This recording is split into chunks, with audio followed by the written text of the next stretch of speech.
Hello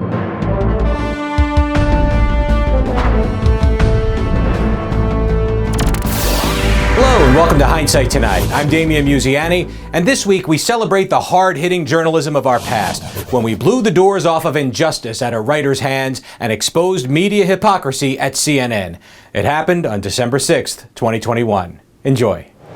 Leading off, best-selling author of The Lovely Bones, Alice Sebold, is officially rattled. Her memoir, entitled Lucky, which detailed her life after being raped as a freshman at Syracuse University, was all set to be adapted into a Hollywood movie with actress Victoria Pedretti tapped to play Sebold herself, but it all fell apart due to just one tiny problem.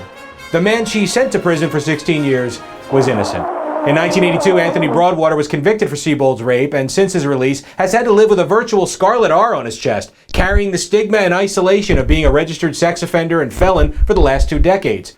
We hear these kinds of cold case stories more and more these days, but in this case, it was the proposed movie's adaptation itself that led to Broadwater's exoneration. Executive producer Tim Muccianti was set to finance the film's production until he noticed discrepancies between Sebold's memoir and the shooting script. Muccianti was so disturbed by what he read that he dropped out of the project and paid for a private investigator to examine the evidence used to convict Broadwater, which ultimately led to a court petition and a vacated conviction. Sebold issued an apology that hopefully was not crafted by a PR firm. I mean, she is a writer, after all.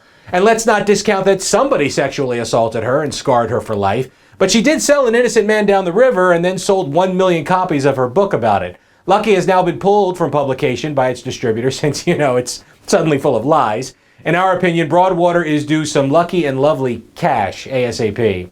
Who's not lucky or lovely? CNN.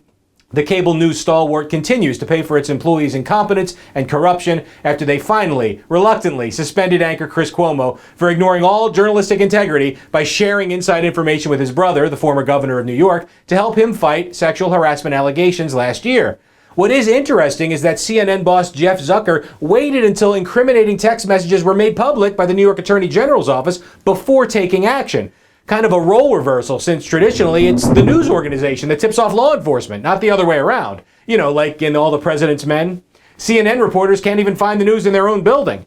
Of course, we all know Cuomo will be back on the air after the holidays, right? This is the same CNN that gave former Governor Eliot Spitzer his own TV show not once, but twice, after he was forced to resign in disgrace for spending New York taxpayer dollars on high-priced hookers.